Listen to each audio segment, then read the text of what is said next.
नवी मुंबईच्या जर्नीमध्ये पुष्पकनगरचा जो रोल आहे तो रोल सगळ्यात मोठा राहील. हा नोड ऍक्च्युली इंटरनॅशनल एअरपोर्टला बाउंड्री टू बाउंड्री आहे. नवी मुंबईची जी एंट्री आहे ती अटल सेतू जिथे एंड होतो त्याच्या लेफ्ट साईडलाच म्हणजे पुष्पकनगर स्टार्ट होतं.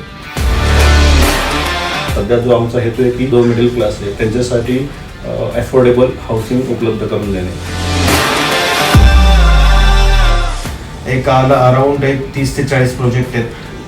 10 ते 12 प्रोजेक्ट आपले ऑनगोईंग आहेत आणि लाईनअपमध्ये 15 ते 20 प्रोजेक्ट अजून हातामध्ये आहेत आपल्यामध्ये.